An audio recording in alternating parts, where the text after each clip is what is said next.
La Maison des droits des enfants et des jeunes est une association toulousaine depuis 30 ans qui propose de l'information juridique pour les jeunes.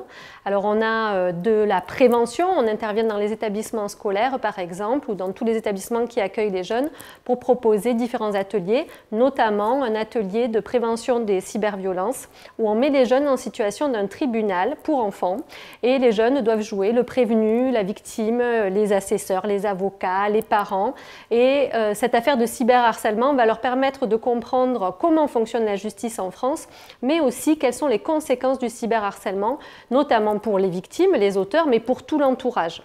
Aussi, on agit concrètement en accueillant les personnes qui sont concernées par les cyberviolences d'une manière générale.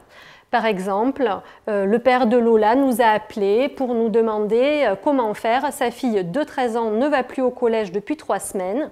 Ils ont compris qu'il y avait une rumeur qui la concernait sur les réseaux sociaux qui disait qu'elle avait couché avec différents garçons de l'école. Ce qu'on a compris aussi, c'est qu'il y avait eu des torrents d'insultes qui étaient déchaînés aussi dans le contexte de la rumeur.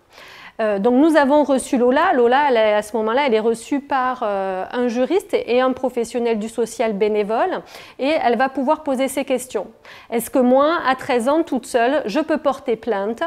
Est-ce que tout le monde va être au courant? Est-ce que je peux avoir un avocat qui va le payer? Est-ce que je peux demander des dommages et intérêts?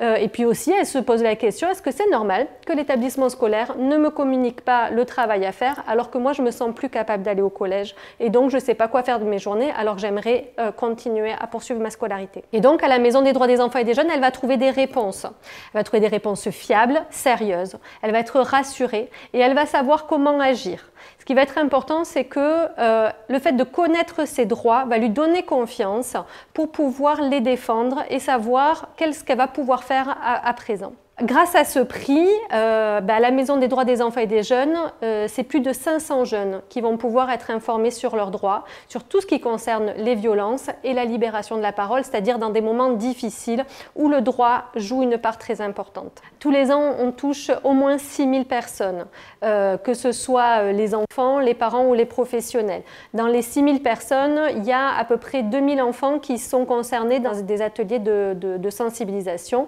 et il y a au moins 500 jeunes qui sont reçus en individuel sur leur situation particulière. On a 2 juristes dont justement on a pu embaucher un nouveau juriste, avant il n'y en avait qu'un, grâce à ce prix pour pouvoir déployer des actions.